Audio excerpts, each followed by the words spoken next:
दोस्तों, career point आपका स्वागत करता है। आज बहुत इम्पोर्टेंट क्वेश्चन बताने जा रहे हैं। तो क्वेश्चन नंबर 1, मुग़ल सम्राट ने ईस्ट इंडिया कंपनी को बंगाल की दीवानी कब प्रदान किया?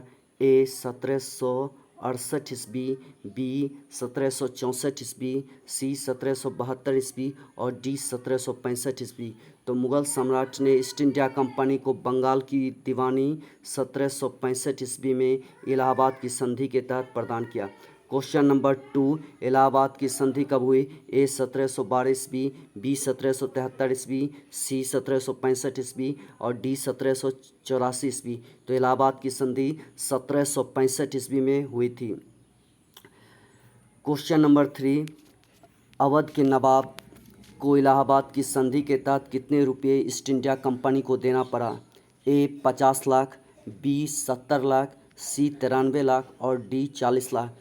तो बक्सर के युद्ध का दोषी अवध के नवाब को ठहराया गया और अवध के नवाब को हर जाने के तौर पर 50 लाख रुपये ईस्ट इंडिया कंपनी को देना पड़ा। क्वेश्चन नंबर 4, निम्नलिखित कथनों में से कौन सा कथन सत्य है? ए प्लासी का युद्ध 1757 ईस्वी में हुआ था। 2, प्लासी के युद्ध में अंग्रेज़ों ने सिराजुद्दौला को हराया था। कथन 3, क्लाइव ने सिराजुद्दौला के सेनापति मिर्ज़ा जाफ़र को मिला लिया था। तो कुट इसका जो है 1, 2 और 3 तीनों कथन सही है, इसलिए इसका ऑप्शन ए सही होगा। क्वेश्चन नंबर 5, किस संधि के तहत ईस्ट इंडिया कंपनी को बिहार, बंगाल तथा उड़ीसा की दीवानी का अधिकार मिला? ए इलाहाबाद की संधि, बी मंगलौर की संधि, सी पोर्टोनोवा की संधि और डी एला सापेल की संधि।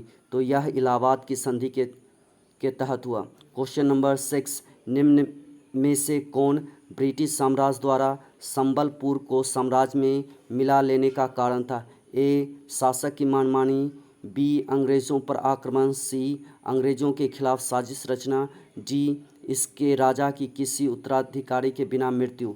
तो इसका आंसर डी सही है, इसके राजा के किसी उत्तराधिकारी के बिना मृत्यु।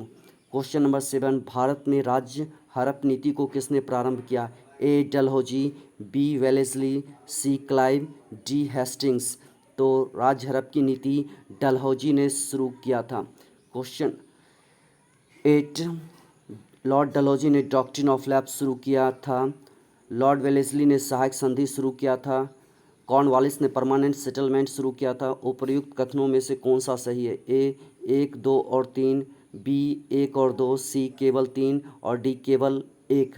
तो तीनों कथन सही हैं, इसलिए ए ऑप्शन सही होगा, 1, 2 और 3।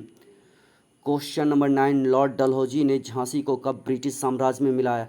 ए 1853 ईस्वी में, बी 1872 ईस्वी में, सी 1854 ईस्वी में और डी 1864 ईस्वी में।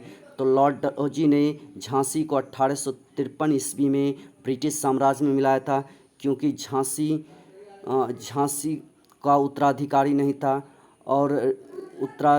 नहीं था इसलिए, और राजा उस समय लॉर्ड डलहौजी दत्तक पुत्र को स्वीकार नहीं करता था।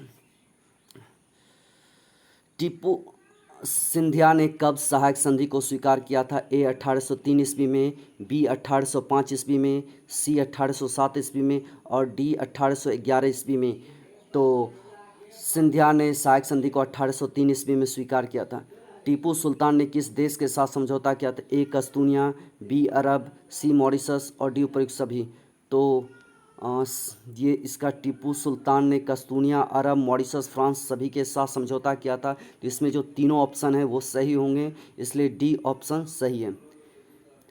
डी ऑप्शन सही है 11 का। Question number 12, Pitt's India act British संसद से कब पास किया गया? ए 1783 ईस्वी, बी 1784 ईस्वी, सी 1785 ईस्वी और डी 1786 ईस्वी। तो पिट्स इंडिया एक्ट 1784 ईस्वी में पास किया गया। थैंक यू दोस्त, welcome, thank you to you.